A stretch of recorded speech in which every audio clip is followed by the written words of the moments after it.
શ્રી મહાદેવ. હું શિવાલય આશ્રમમાંથી નીતા જાની. અમારા આશ્રમમાં 130 લોકો રહે છે. ઘણા લોકો નિરાધાર છે, ઘણા લોકોને દીકરીઓ છે. આમ તો એવું કહી શકાય કે હોવા છતાંય નથી. અમારા બા હાર્દિકભાઈ હળવદથી મોકલ્યા છે કે હાઈવે ઉપર રહેતા હતા. આજે એમનું અવસાન થયું છે. મારા દીકરીઓએ પણ ખૂબ સેવા કરી બાની, અને સવારે અવસાન થયું છે. અમારી એવી ઈચ્છા હોય કે અહીંયા તો બધા સેવા કરતા જ હોય, પણ જ્યારે એનો છેલ્લો સમય, જ્યારે એમની અંતિમ વિધિ છે, તો એ દીકરીઓને હાથે થાય તો પણ આજે દીકરો નથી આવતો. ના પડે છે કે ભાઈ તમે તમારથી જે થતું હોય એ કરજો. પોલીસની ધમકીથી કે એમ કરીને એની દીકરાને તો બોલાવ્યા છે, અને એવી ઈચ્છા છે કે આ છેલ્લી વિધિ અમે તો કરીએ જ છીએ હંમેશા, પણ બાના આત્માને શાંતિ થાય કે મારી વિધિ મારા દીકરીએ કરી, એટલે એમને એમના વતન મોકલવા છે. ખાલી વિડીયો ઉતારવાનું કારણ એવું છે કે સમાજમાં આવા પણ લોકો છે, આવું પણ એક ચિત્ર બને છે, એ લોકોના ધ્યાનમાં આવે. જય મહાદેવ. પણ એમના ચહેરા ઉપર બિલકુલ શાંતિ છે.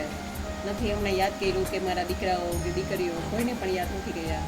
અને છેલ્લી સેવા દીકરીઓએ કરી છે, એમને જમાડ્યા, નવરાવી જોવડાવીને તૈયાર કર્યા, અને પછી એમનો જીવ ગયો. પણ એમને જોતા કોઈ ન કે એમનું અવસાન થયું છે, જેને એમને તૃપ્તિ થઈ ગઈ છે.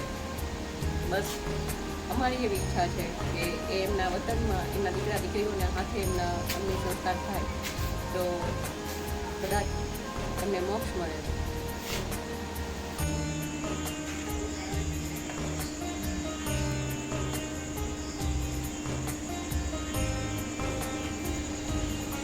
ચાલો ધીમે ધીમે પી લો, ભલે વાર લાગ્યો.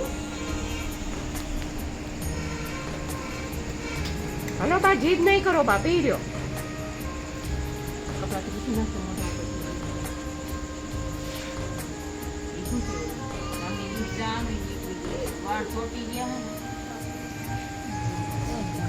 કાલે છે ને વાળ કાપી અને બસ રહેવા દે એટલું વાળ કાપી. હાલો બા.